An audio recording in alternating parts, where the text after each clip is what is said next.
The moment I have been waiting for a very long time is finally here, and it is my Rainbow E2 Black Diamond um, edition. And I don't know if the Diamond Edition it's actually called the edition, but I believe that the reason why they called it the Diamond is I feel like it's a second series with slight different tweaks to it. Because if you go on Go Vacuum or something.com, you can actually find parts for this. And I'm definitely going to use it for any future purchases like the brush roll or anything that I may need to fix on this at any point in time or replace. The prices are pretty reasonable, but it shows newer version and older version for a couple different parts, and they look identical. Like the power heads look identical, but it's the newer version power head and the older version power head, and it is this updated version with the LED headlights. And I don't know if that actually means anything or not. And I have not, unless I'm not looking closely, I haven't seen many of them with this red light. Now, I could be wrong, and more than likely I am, but I haven't seen any with that red light on it. I assume that must be like a overload protection or maybe a moisture protector or something. I don't really know. But for a very long time, I've been looking for a rainbow. And I wanted one of the new models. Of course, who wouldn't? If you want something, you always want new. But I finally managed to get my hands on one. And it was a huge process, a big pain in the butt. I can't tell you how many times I went through a fallout with a purchase with someone because they happened to sell the machine before I could get there. And the issue also is the fact that people think that their rainbow is worth its weight in gold. And not saying that it's not, but vacuums really don't have resale values. There is no NADA. There is no Kelley Blue Book or anything like that for vacuums. But Rainbows and Kirby's always have the edge on other machines out there when it comes to being sold secondhand and being in yard sales and stuff like that. You always see Kirby's, but Rainbows are a very close second. They infect Craigslist and Let Go and Facebook Rummage Sale and Marketplace and things like that. But people will say that they want $400 for this, let's say, which would be a very good price. And then they'll want $500 for a Rainbow D2. You know, something completely off, beat to hell, and they want a fortune for it. And it doesn't work that way. And it kind of irritates me. And you always end up getting the good ones at a reasonable price. They always end up selling. There were 3 Rainbow Black models. This one happened to be the newest, and it happened to be the cheapest, because what happened with this specific one, and it had never been used before I bought it, the old man that got conned into buying this, unrealizingly, got put in a nursing home. And he didn't realize that he didn't remember that he bought this thing. So his family put him in the nursing home, and they sold off a lot of his things and his unnecessary things. And this was too complicated for him to use anyway. I mean, he must have been really old. I never met the guy. But he never used it. But unfortunately, they burned the box and they burned the owner's manual and everything. And I only have what is in front of me. I assume that this must be an air purifier cover, but I don't know. It could just be a storage cover, even though there is a little tunnel thing there. Your electric hose, your power nozzle, your 3 main attachments. I do have a floor brush coming on the way. I actually drove 3 hours to buy this thing, and 3 hours back. I got out of work at 2:30. I got down there just before 6. I could tell they were kind of getting irritated because I was on the interstate, and there was an accident, so the speed dropped from 65 to 10 miles an hour when we were moving. Most of the time we weren't. And the sun was in my eyes. It was definitely had to have been worth the drive if I was going through that. And then it was a 3-hour drive back. Thank goodness, like halfway though, I actually knew where I was, and I kind of could tell when I was going to get home. It's not like, I really needed a GPS the whole way, but most of the way I did. But they sold it to me. Obviously, these people were probably not concerned about making all that much money off of it, or they maybe didn't even know what it was or how much he paid for it. But I have seen these things easily get snatched up at $600, which I did not pay anywhere near $600 for this thing. But you really do have to wait around, and I couldn't tell you how many times I just wanted to snap on some people who are so greedy, and like they're selling it for $850, and they said, well, the lowest I'll do is $700. Like, come on. These things cost less than $700 from the manufacturer. I can get a new one for $1,400 if I go to a dealer and I just say, hey, I want to buy one. They don't have to pay fuel. They don't have to pay travel. They don't have to pay anyone commission. They are honestly probably getting more profit, or just the same, or maybe just a small hit on profit just by me coming to them and telling them that I want it. Some of the easiest sells that they see, and I'm sure they aren't that often, if ever.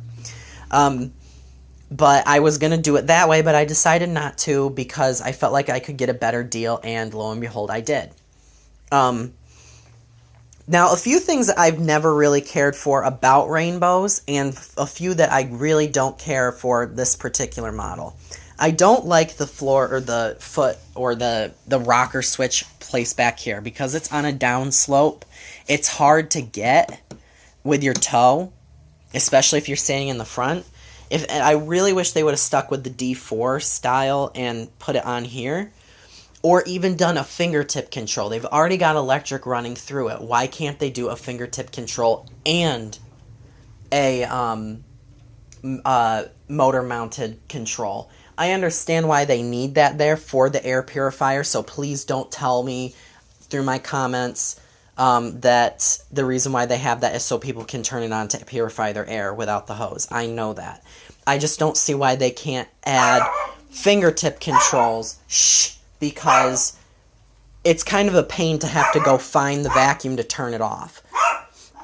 And another thing, I think it's a neat idea that they have the trigger power for the power nozzle, so you can easily let go to shut it off, squeeze it to turn it on, easy to transition, it makes vacuuming quicker. The lock thing, though, is a little finicky, and I almost feel like I'm going to break it, because you really have to give it some force to get it to maneuver around. But I don't like how thin, and it's not rubberized, it's hard plastic, how thin that control is. Especially when you're trying to vacuum with just using the crevice tool and things. I don't want to squeeze that thing on and off, on and off, on and off, on and off. It really irritates me. Now, I don't know if there's a safety thing that it doesn't even supply power unless it knows that it's connected to the wand or the power nozzle or something that can be electrified, or if it just works that way all the time, no matter what. It's, on, off, even if nothing's connected to it. Because when I'm trying to do upholstery, I'm constantly squeezing it. Where the previous models, they had just a mounted trigger up here. You didn't have to touch it if you didn't want to. So it's a neat concept, and they've stuck with it for a while, but I don't like it. I don't. And I really wish they would have made the handle a little bit larger for your hand and thicker, because this thing is so thin. It's like as thick as a knife handle. So, I mean, I've seen cheaper canisters built from like the last 30 years that have smarter technology and concepts. Given, you really have to spend a lot just to get fingertip controls on a Miele, especially with speed control. There's only one, and you have to spend $1,500 for that. But it kind of irritates me how they do stupid stuff like that. So, I have used this to air purify, and in comparison to my D2 that I had years ago, I don't personally think that this thing emits as much water-scented air as my D2 did. And I believe that's probably due to the HEPA filter, because I know that this is more efficient and it has a lot more power. I do have some of the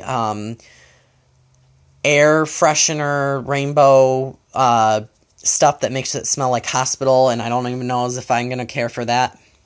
And I didn't realize that it has teal and green colored little dots in with this cool pattern. So I've got it on the air purifier mode, and you can hear it. It kind of gurgles, just kind of a neat little sound. And the LED light on the inside is not as bright as I thought that it was going to be, or as they portray in the videos.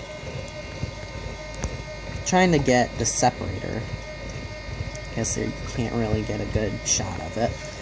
But it really, I guess I can smell it a little. I can smell a little bit of water.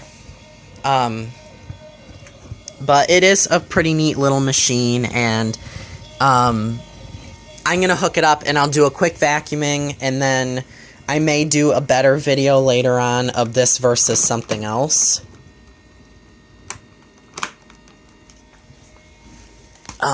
Maybe like my Kirby. I know that's kind of a cliche video because these are like the two in-home demonstration machines, despite like a Hyla, which I was so close to buying a Pro Aqua because it was in the price range that I was looking for, and somebody had only used it twice, and you know, that's one of the only few other machines out there that can shampoo your carpets, and the power nozzle does not work in a low speed, or in the low speed model, or the low speed mode. So I'll turn that off, and the LED doesn't turn off immediately. That was neat. That was weird. I didn't know it would do that. And it's actually pretty quiet. It's not loud at all.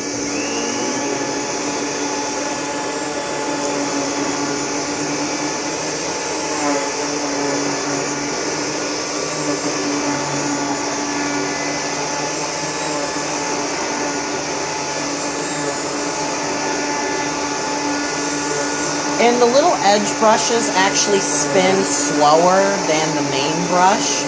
But the one other complaint that I had about the main power brush is, depending on the type of surface you have it on, if you have it on a low profile carpet, it tends to kind of wobble because of those edge brushes.